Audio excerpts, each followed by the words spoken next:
Magandang araw mga kaibigan. Bigyan natin ng reaction, opinion ngayon itong post ni Joey De Vibre 24 minutes ago. Sabi niya na, L-U-X, ala, nako, there is something wrong. Isinare ni Joey De Vibre ang post ni Anthony Taberna. Ito na, parang rambulan ng mga senador. Labo-labo na yun. Sabi ni Ping, halos lahat ng senador may insertions. Sabi ni JB Ejercito, lahat ng senador may insertions. Sabi ni Risa, wala akong insertion. See you mamayang 12 noon. Ano iba yung 12 noon? Ito ba yung programa ni Katunying sa 2x2? In fairness, bilib ako kay Katunying. Kung yung mga dapat purihin, pinupuri. Yung mga dapat punahin, batikusin, pinupuna. Tuloy lang niyo po, Katunying. Nalala ko, nang bago pumutok itong corruption scandal, sinasabi niya na. Sabi ko, grabe ng korupsyon sa administrasyong ito. Kaya nanawagan ako sa Pangulo, do something. Kaya lang, ang ini-insinuate niya is ang korupsyon dito sa House of Representatives. Tama ang sabi ni Katunying. So, see you mamayang noon, 12 noon, programa ba niya o sa plenarios, hindi ko alam kung ito, mga comments, basa tayo sa mga comments. Sabi ni Joey De Vibre, paktay na. Hindi naman yung physical, patay na yung denial to death. Jojo Bitana, baka ibig niyang sabihin walang nag-insert sa kanya. Birds Marcosent, paktay ka diha, Hontiveros. Paano ka pa mag-deny? Alangan naman si Katunying at saka Jerry Baha ba yung kapartner niya. Bilib ako dito sa dalawa. Ang ganda ng kombinasyon. Halos hindi ako makapaniwala, sabi ni Katunying. Bakit? Basta. Lalo na yung flood control project na umabot ng 750 million. Hindi ako makapaniwala. Ayos ka po, Katunying. Tuloy nyo lang po. Magkaisa na po tayo. Wala nang color-color sa politika pagdating sa korupsyon. Kalaban nating lahat. Dilawan ka man yan, loyalist ka man, DDS man yan, or whoever you are. Magkaisa tayo dahil ang nakasalalay po ang kinabukasan ng ating mga anak at apo susunod na salinlahi.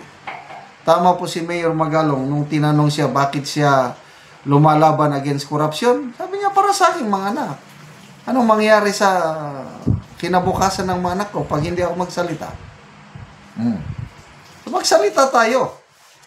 Ito lang, within the bounds of freedom of expression lang.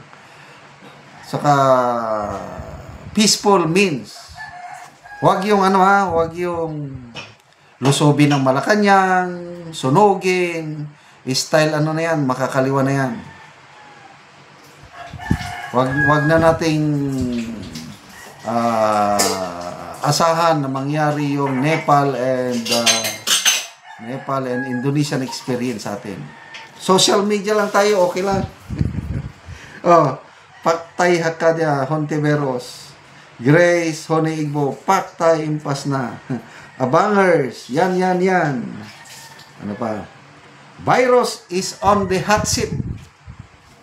May nabasa kong post kahapon. Kalimutan ko sinong post. From PhilHealth Queen to Flood Control Queen. 750 million. Ang dami naman na. Ang ingay niya sa 125 million na confidential funds ni BP Sara.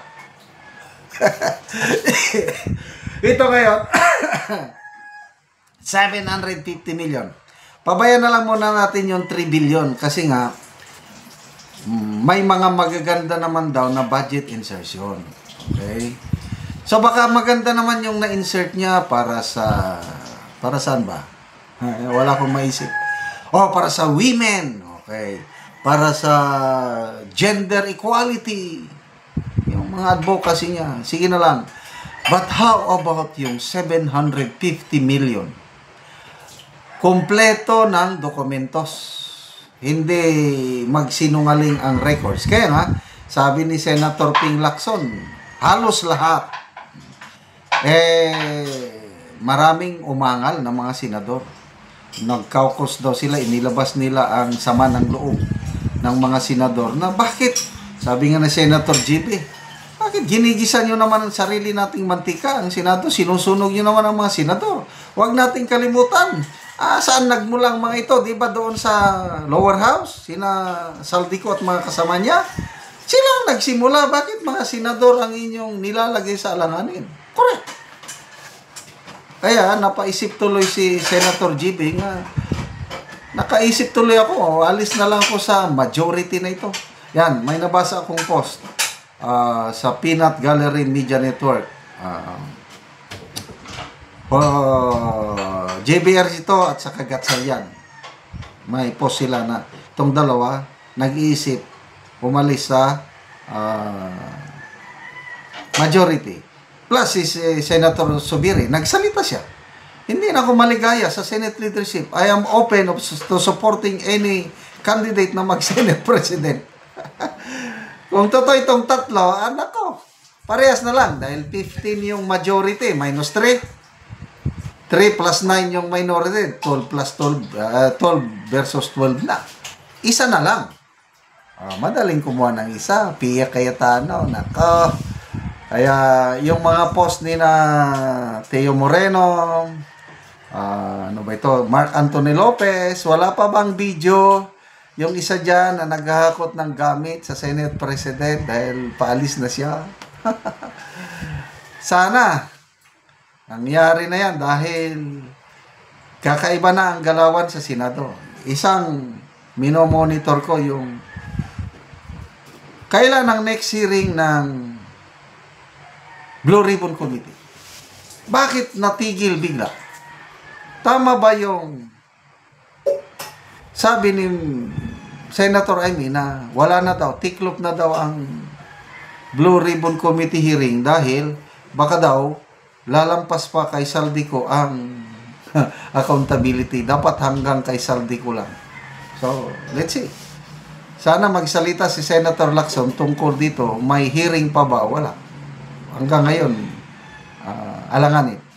Salamat mga kaibigan sa inyong pagsubaybay sa ating channel. Nakakatulong kayo ng malaki sa tribong Talandig ng Bukidnon dahil ang income natin sa channel na ito is pantulong sa tribo. Namimigay tayo ngayon ng livelihood assistance sa kanila, nagpapatanim ng saging lakatan at Arabica coffee. Panoorin nyo ang video na ito. Nagyod mo na ni ang sirling nga among ipalit nga 2,362 tag 25 pesos ang kada usa. So apel sa nauna nga among napalit nga sidling nga kape 14,550 na, so 29 ka pamilya ang nananom ani. So daghan na gid ang nagtanom sa kape.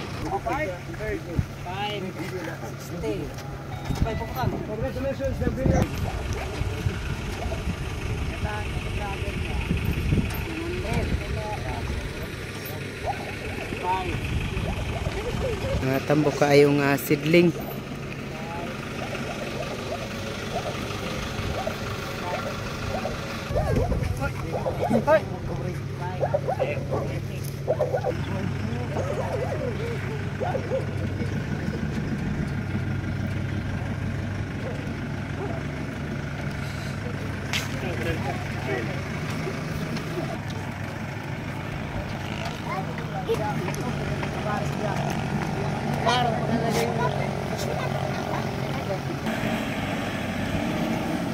Bye.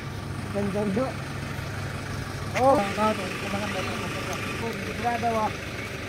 Ini na. Ha? Ay, basta nito. 40. Salamat kayo kay nadugangan ang among mga itanong nga kape. So, salamat kayo sa Ginoo nga makauso na Ginoo kasama. Oo.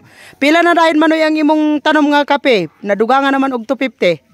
250, so 600 na. 600 ang imo. Oh. So daghan na gyud.